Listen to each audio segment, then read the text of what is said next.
ঢাকা ও নয়াদিল্লির কূটনৈতিক সম্পর্কের সংবেদনশীল প্রেক্ষাপটে বড় ধরনের একটা অগ্রগতি সামনে এসেছে। ভারতের বিদেশ মন্ত্রক শুক্রবার নিশ্চিত করেছে যে বাংলাদেশের প্রাক্তন প্রধানমন্ত্রী শেখ হাসিনার প্রত্যর্পণ সংক্রান্ত একটা আনুষ্ঠানিক অনুরোধ বর্তমানে আইনগত এবং বিচারিক কাঠামোর অধীনে পর্যালোচনা করা হচ্ছে। বিদেশ মন্ত্রকের পক্ষ থেকে জানানো হয়েছে এই প্রক্রিয়া সম্পূর্ণভাবে ভারতের প্রচলিত আইন, বিচার ব্যবস্থা এবং অভ্যন্তরীণ প্রশাসনিক প্রোটোকল মেনে পরিচালিত হচ্ছে।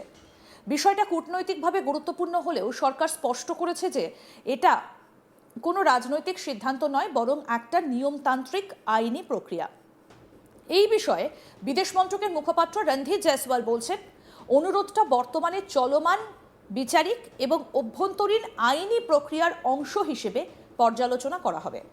আমরা সংশ্লিষ্ট সব পক্ষের সঙ্গে গঠনমূলকভাবে যোগাযোগ বজায় রাখব এবং সমস্ত উন্নয়ন অত্যন্ত নিবিড়ভাবে পর্যবেক্ষণ করছি। কি বলেছেন বিদেশ মন্ত্রকের মুখপাত্র রণধীর জয়সওয়াল, শুনব। There is the request is being examined as part of ongoing judicial and internal legal processes. We will continue to engage constructively on the issue with all stakeholders. The other question that you asked, we follow all developments very closely. On that particular issue, I would like to say that when the Bangladesh Foreign Minister visited India, we had given you a readout of all that was discussed when he met our External Affairs Minister. So I would refer you to that particular release, but I would also like to emphasize that External Affairs Minister reiterated India's desire to engage constructively with the new government and further strengthen bilateral ties. The two sides agreed to explore proposals for deepening the partnership through the relevant bilateral mechanisms. Follow-on official meetings are expected to take place at an early date. Further, both sides exchange views on regional and global issues of mutual interest. So that is what I have.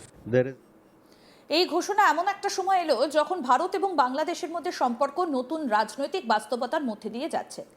2024 সালের জুলাই মাসে ছাত্র নেতৃত্বাধীন আন্দোলনের পর বাংলাদেশের রাজনৈতিক পরিস্থিতিতে বড় ধরনের পরিবর্তন ঘটে এবং দীর্ঘদিন ক্ষমতায় থাকা আওয়ামী লীগ সরকারের পতন হয়।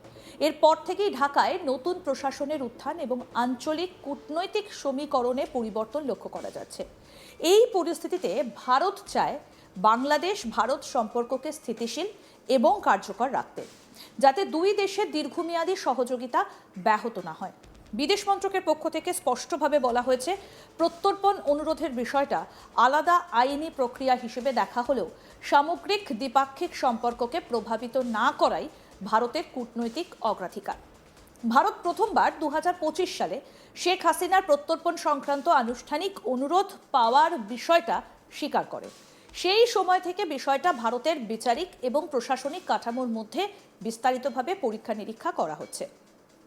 বিদেশ মন্ত্রকের কর্মকর্তারা জানিয়েছেন, এই প্রক্রিয়ার বিভিন্ন আইনগত ধাপ, বিচারিক মূল্যায়ন এবং সংশ্লিষ্ট নথিপত্র যাচাই অন্তর্ভুক্ত রয়েছে। ভারতের সংবিধান এবং আন্তর্জাতিক প্রত্যর্পণ চুক্তির কাঠামোর মধ্যে থেকেই বিষয়টা বিবেচনা করা হচ্ছে। রণধীর জয়সওয়াল আরও বলেন, এই প্রক্রিয়া ভারতের অভ্যন্তরীণ আইন অনুযায়ী পরিচালিত হচ্ছে এবং এতে নির্দিষ্ট বিচারিক মানদণ্ড অনুসরণ করা হচ্ছে। তিনি আরও উল্লেখ করেন যে সরকার কোনো তাড়াহুড়ো না করে সম্পূর্ণ আইনগত প্রক্রিয়া অনুসরণ করেই সিদ্ধান্ত গ্রহণ করবে। 2024 সালের অগাস্ট মাসে রাজনৈতিক পরিবর্তনের পর শেখ হাসিনা বর্তমান ভারতের মাটিতেই অবস্থান করছেন। তার উপস্থিতি নিয়ে বিষয়টা দুই দেশের সম্পর্কের মধ্যে একটা সংবেদনশীল কূটনৈতিক ইস্যু হিসেবে বিবেচিত হচ্ছে। তবে ভারত সরকার একাধিকবার ইঙ্গিত দিয়েছে যে এই বিষয়টা দুই দেশের সামগ্রিক সম্পর্কের ক্ষেত্রে বাধা হয়ে দাঁড়াতে দেওয়া হবে না। বিদেশ মন্ত্রকের পক্ষ থেকে জানানো হয়েছে, ভারতের অবস্থান হলো সব ধরনের কূটনৈতিক এবং আইনগত প্রক্রিয়া স্বাভাবিক নিয়মে চলবে এবং কোনো ব্যক্তিগত বিষয়কে দ্বিপাক্ষিক সম্পর্কের ওপর প্রভাব ফেলতে দেওয়া হবে না। বিদেশ মন্ত্রকের মুখপাত্র রণধীর জয়সওয়াল আরও জানান, ভারতের বিদেশমন্ত্রী ইতিমধ্যেই নতুন ঢাকার প্রশাসনের সঙ্গে গঠনমূলক যোগাযোগ বজায় রাখার ইচ্ছে পুনর্ব্যক্ত করেছেন। তিনি বলেন, ভারত এবং বাংলাদেশ উভয় দেশে দ্বিপাক্ষিক সম্পর্ক আরও শক্তিশালী করার লক্ষ্যে কাজ করতে আগ্রহী। বিশেষ করে বাণিজ্য, জ্বালানি এবং আঞ্চলিক নিরাপত্তা সহযোগিতার ক্ষেত্রে নতুন সুযোগ খোঁজা হচ্ছে। দুই দেশই আনুষ্ঠানিক চ্যানেলের মাধ্যমে একাধিক নতুন প্রস্তাব নিয়ে আলোচনা করতে সম্মত হয়েছে, যার উদ্দেশ্য হলো পারস্পরিক সহযোগিতাকে আরও গভীর ও কার্যকর করা। বর্তমানে কূটনৈতিক আলোচনায় সবথেকে গুরুত্বপূর্ণ তিনটে ক্ষেত্র হিসেবে উঠে এসেছে বাণিজ্য, জ্বালানি এবং আঞ্চলিক নিরাপত্তা।